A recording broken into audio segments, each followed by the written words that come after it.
What's up, sporting connoisseurs? Today we are back with another MLB Stadium Battle in the series, and this will be our second matchup of the big bracket. And today we're going to take a look at T-Mobile Park of the Seattle Mariners against American Family Field of the Milwaukee Brewers. Last episode we took a look at Citi Field against Comerica Park, and in that matchup, Citi Field took the victory. So let's see what's going to happen in this matchup of the two roofed stadiums fighting against each other here with T-Mobile Park against American Family Field. So first we're going to start off with T-Mobile Park as per the bracket, and just some quick information about T-Mobile Park. It has a capacity of 47,929. That is a very large capacity for an MLB stadium. It is located just south of the downtown core of Seattle, next to Lumen Field of the Seattle Seahawks. It was opened in 1999 and it replaced the old King Dome in Seattle that was demolished. Overall, the stadium cost $517 million back when it was first constructed, and today that number would amount to around $920 million. So taking a look at the interior of T-Mobile Park, it's a very standard ballpark, and the first thing you'll notice is the big retractable roof that's housed over top of right field. And just off the bat, when you're looking at it right away, it looks like a really thick roof. And I'm not sure why they made it look so thick and so imposing, but it is the way it is. That's the roof.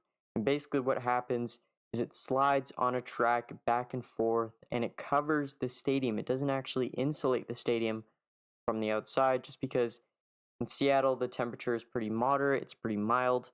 So they don't really have to make it an indoor experience. They just have to protect for the rain, which is definitely unpredictable over there in Seattle. So taking a look at the general seating design of T-Mobile Park, I like this design. It's very basic, it's very easy on the eye, there's not a lot of weird complexities going on. But in general, every seat is facing home plate the best way it can, and especially down the lines, I like how it's very uniform. It doesn't jut out in weird places, it doesn't end in weird places. I like the right field corner, how the outfield basically blends in with the infield seats. I really like that. You also have the split upper deck as well, and then in the outfield as well, you have a lot of seating in the outfield.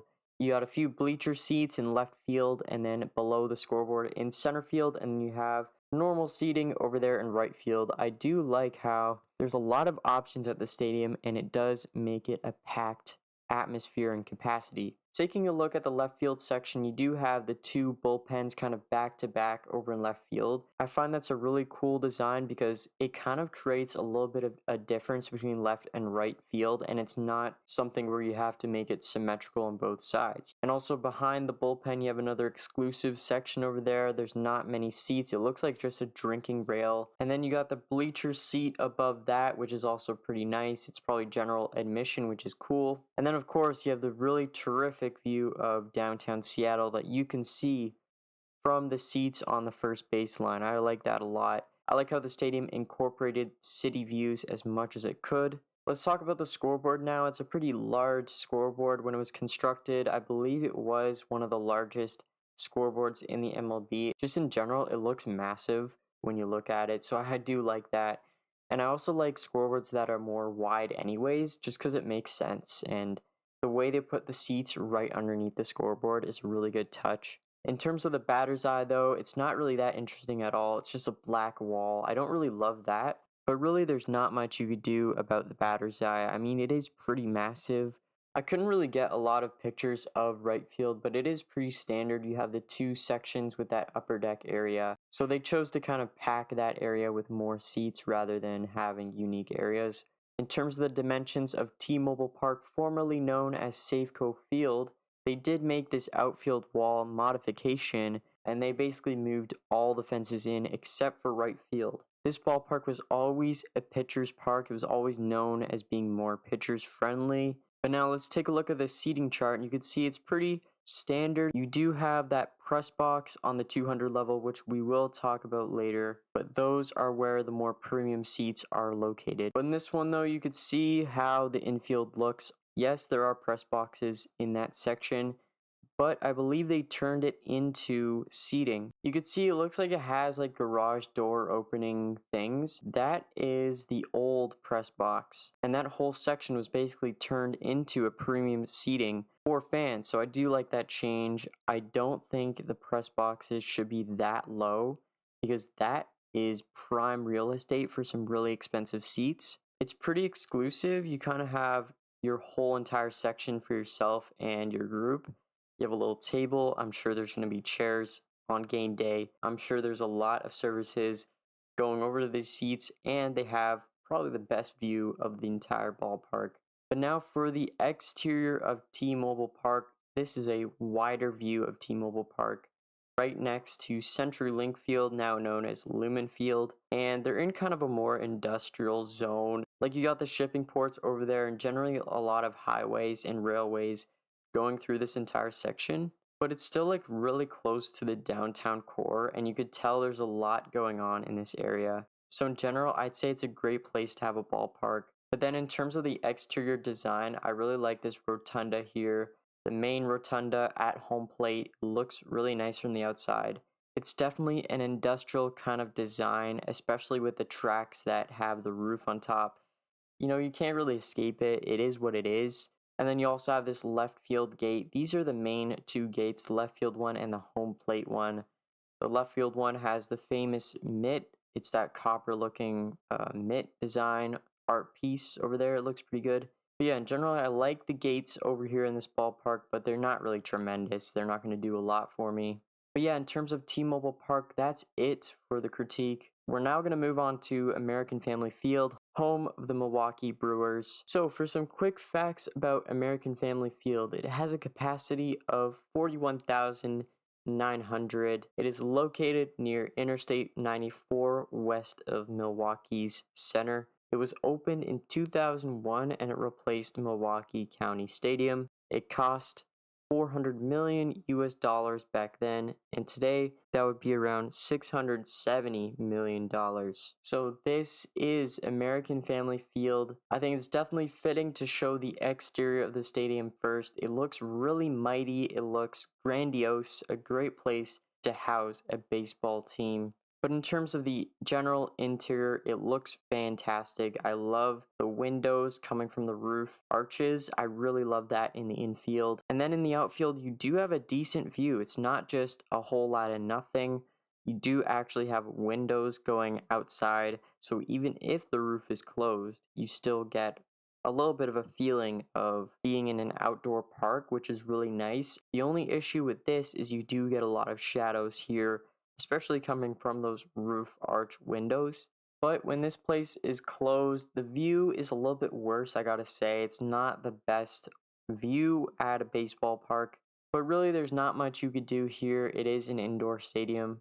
The good thing about this indoor stadium though is that the grass is actually real grass. So they do maintain it enough so that it's an actual grass field. I like that a lot. It's definitely more aesthetic. It's nicer to play for the players. But starting with the outfield at American Family Field, and I guess the first thing you'd notice is that big batter's eye. It's a big black wall basically, and baseballs bounce off of that batter's eye when there are home runs. So baseballs will be hit out there and they'll bounce directly back onto the field, which isn't a great thing for a stadium. It's not nice when you hit a home run, but the ball actually ends up back on the field. That's the only problem with this kind of design. And you got the scoreboard that's kind of right in center field. And to be honest, it's a little bit imposing for me. I don't really love that design. If the scoreboard was moved a little bit to right field or in left field, I think it would just be a better design. I don't know, that's just me. And in terms of the dimensions of American Family Field, of course you have that 400 to dead center section. That is because of the scoreboard limitations. But this is a standard ballpark. You could say it's pitcher friendly, you could say it is hitter friendly. It's kind of either or.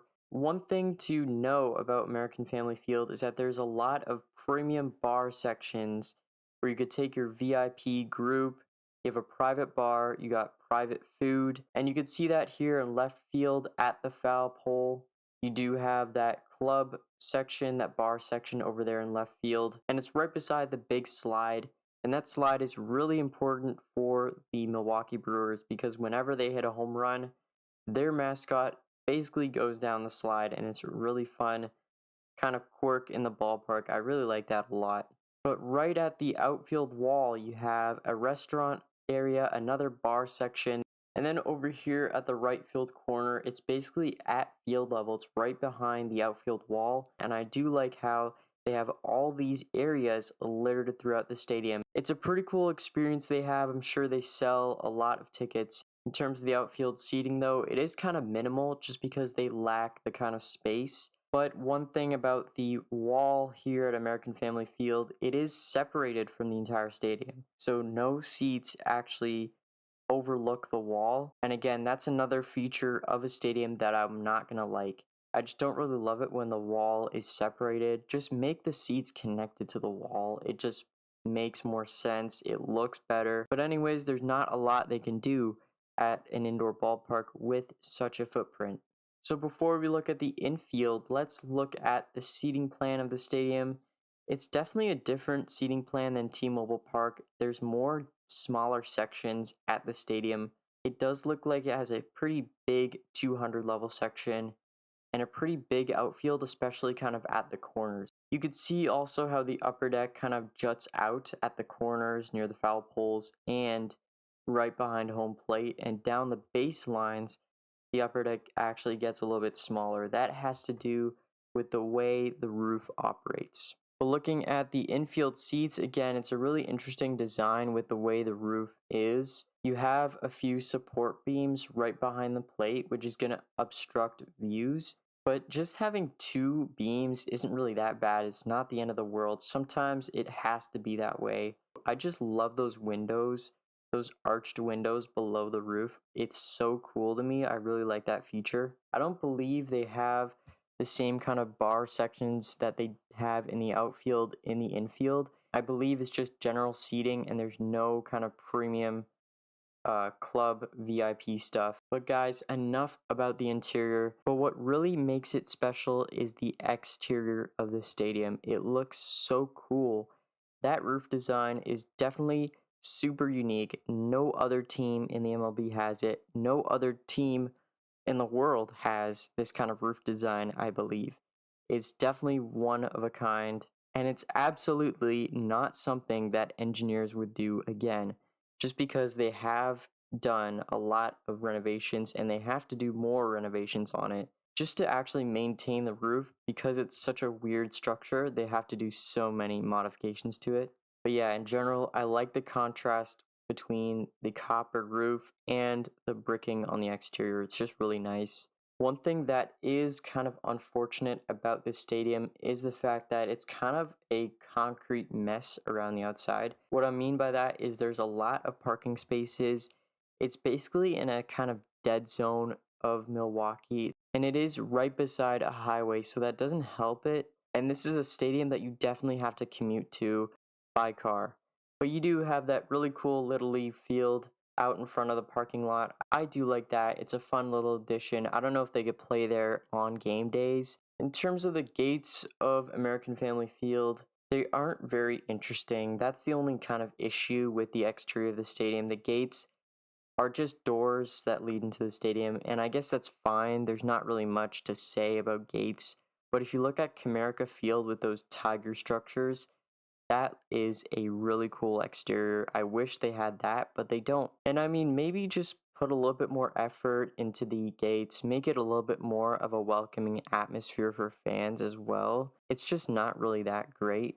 But that brings us to the end of the critique of American Family Field. Let's get to the scoring. So for T-Mobile Park, for the interior, I'm going to give it an 8 out of 10. I like the infield and the outfield seating design. There's lots of seats. The capacity is really huge. I like how you have a huge scoreboard. You also have a city view going out to the outfield. And the premium seating at T-Mobile Park is really nice. For the exterior, it's going to be another 8 out of 10. And a lot of this had to come down to a few things. Number one, the location. The location's really nice. It's very walkable. And then secondly, you have the exterior facade. It's just really cool. Yes, It is blocked by the more industrial kind of roof design. I just like the bricking. I like the rotunda out in front. Now for American Family Field, for the interior, I'm going to give it a 4 out of 10. I like the bar sections littered around the outfield, but generally that's the only thing that's really standing out for this ballpark.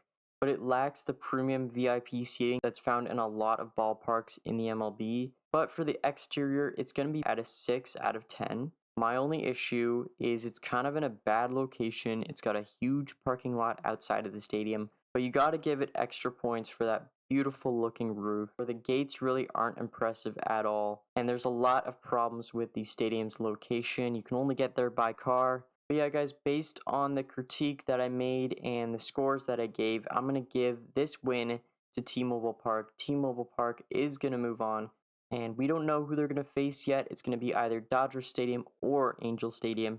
That will be our next matchup in this series. So that's it for the Milwaukee Brewers and American Family Field.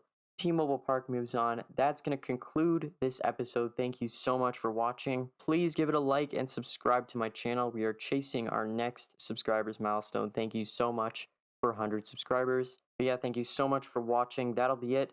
I will see you in the next video.